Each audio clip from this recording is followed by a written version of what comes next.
Just about every Saturday on one of my days off, I am up at 4 a.m.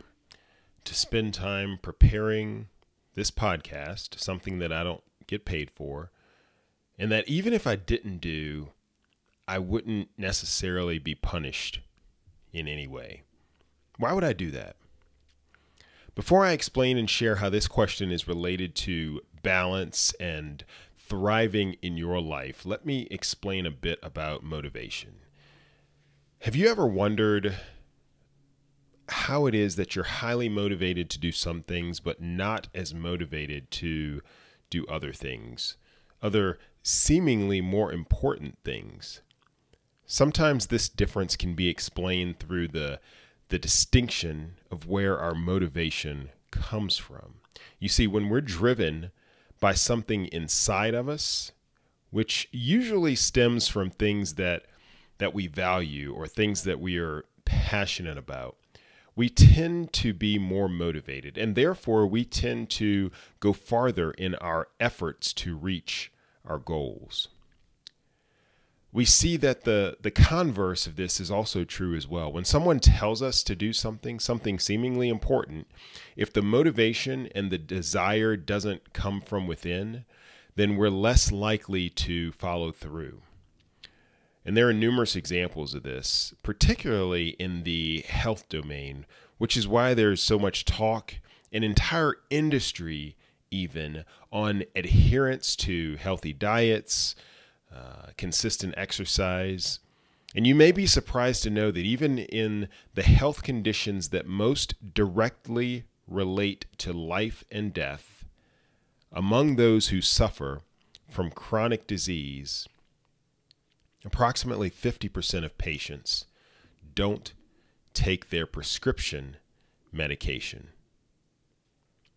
Medical non-adherence, as it's called, is a thing, and it causes up to 100,000 preventable deaths each year and about $100 billion in preventable medical costs each year. So what's going on here? Why not just take your medicine? Well, perhaps to bring it a little bit closer to home, why not just eat healthy? Why not just exercise regularly? I mean, those questions are viewed a little bit differently when it applies to us, right? It all comes back to where our motivation stems from. Motivation from within is called intrinsic motivation. External motivation is called extrinsic motivation. When we do something that we are passionate about, we're intrinsically motivated. When we're told to do something, however, either by a doctor, by our boss, or by society, those are extrinsic motivators. And extrinsic motivators simply do not provide the same level of motivation over the long term. And since we aren't necessarily intrinsically motivated by everything, we have to find ways to relate extrinsic motivators to our value system so that we can be intrinsically motivating. I've talked about this before in finding what I call your true why, your true reason for doing something. So here's the question. What's your why? What's your true reason for doing any of the things that you do? Last week, we talked about belief in yourself and starting your journey by envisioning that person, the better version of you that you want to be. And these are important concepts because they help us define where we're going and what we're driving toward. Your why is important too, because that's what's pushing or driving you. So I've thought a lot about this question. In fact, I think about it all the time. You see, I have a number of things competing for my time, just like many of you do.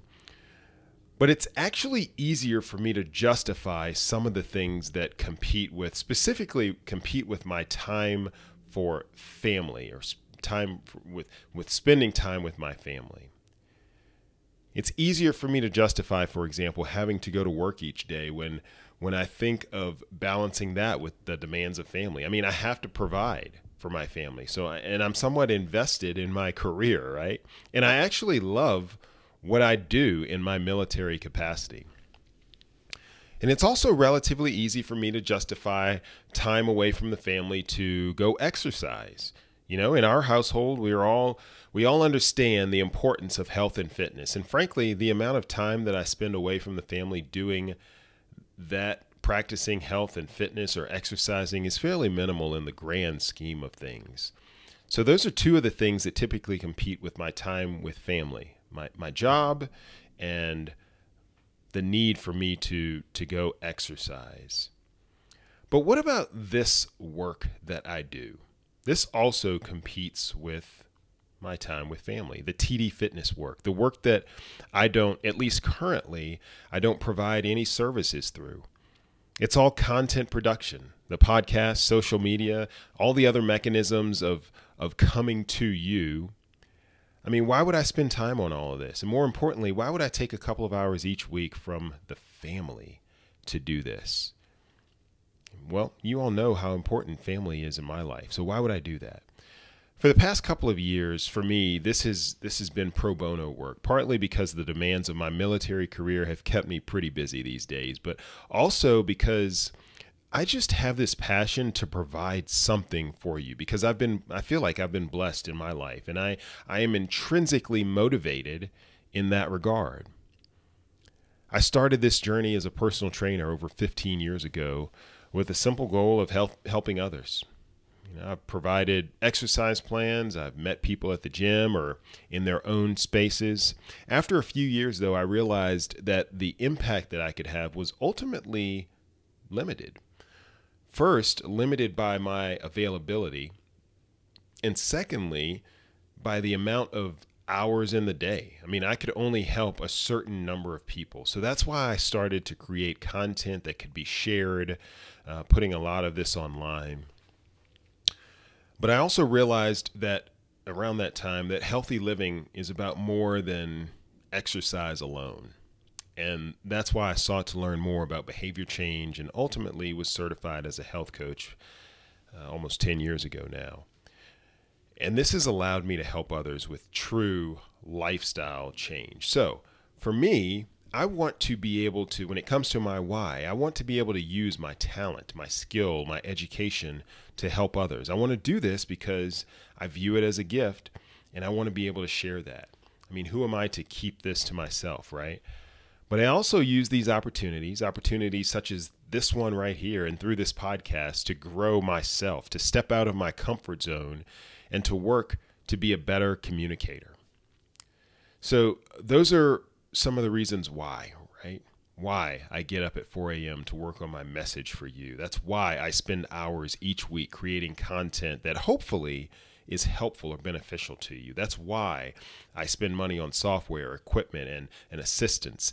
I do this because I feel called to, not because anyone necessarily asks, but because I want to make a positive difference in people's lives while using what I consider my God-given talents and abilities to fulfill His purpose. That's a why that I can get behind. And I know that that is what continuously drives me. But that's me. That's who I am.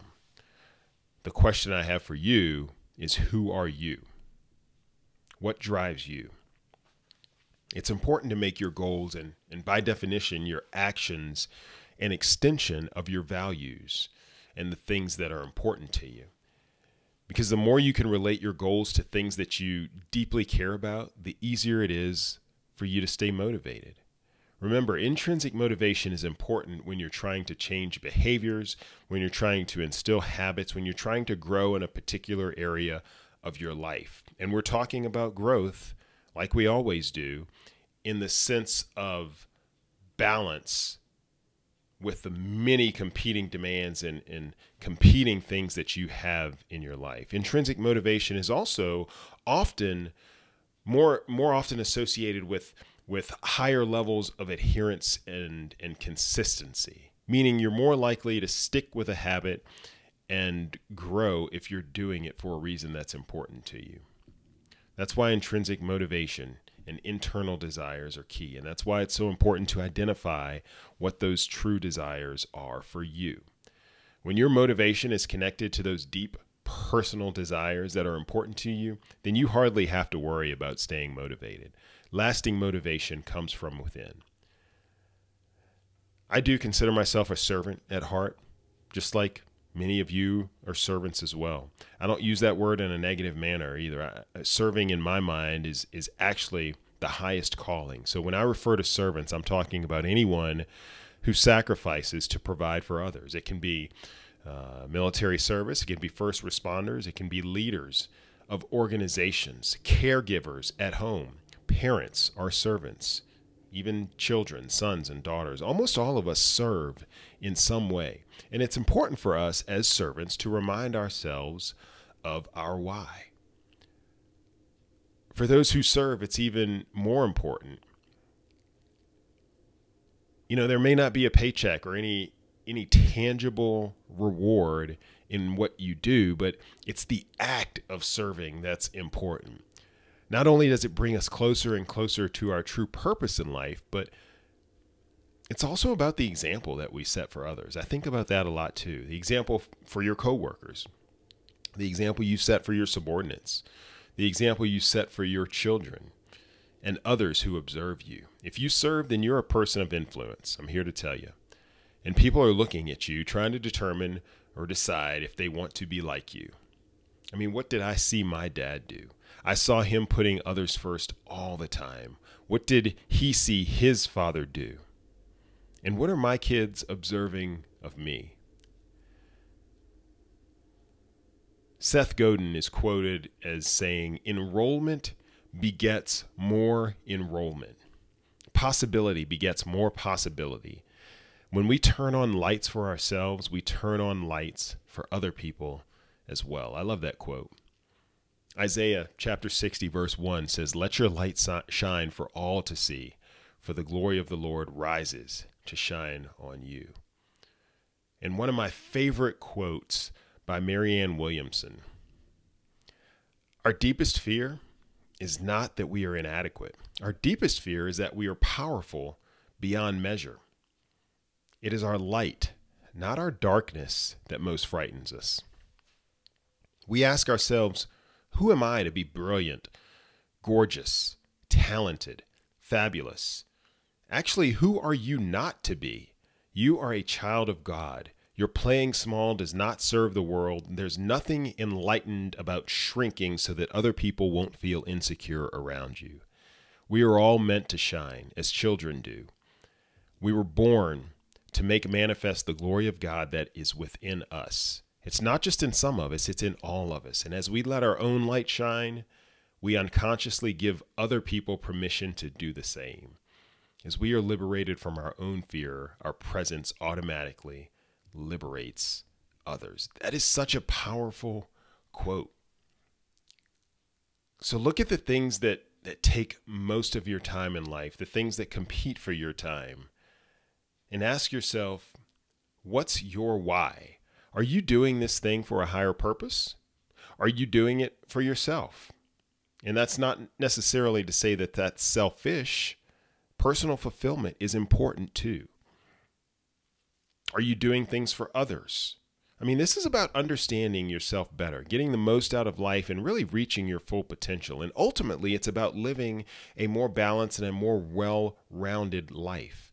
My why for seeking balance and fulfillment in each area of my life is my desire for peace and peace of mind and a calmness, I'll call it. And I know that when I feel this way, I can be a better spouse. I can be a better parent. I'm more productive. I'm less stressed when I put in the work that needs to be done. That's part of what drives me. It's always striving for that place of calmness.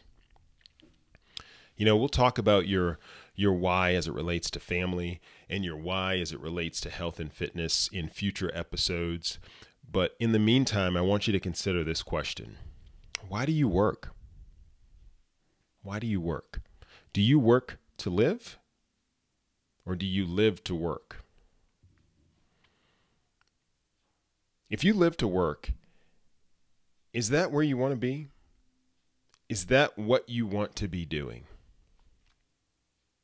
If you work to live, how much work is actually required for you to live the life that you want? I mean, really, how much or how little? Think about that question. Think too about what why or purpose is big enough to drive you to make a change in your life. Napoleon Hill wrote that the urge to continue must be greater than the desire to quit. So identify your why, determine your true why, and let this drive your internal motivation. Thanks for listening. Have a blessed one.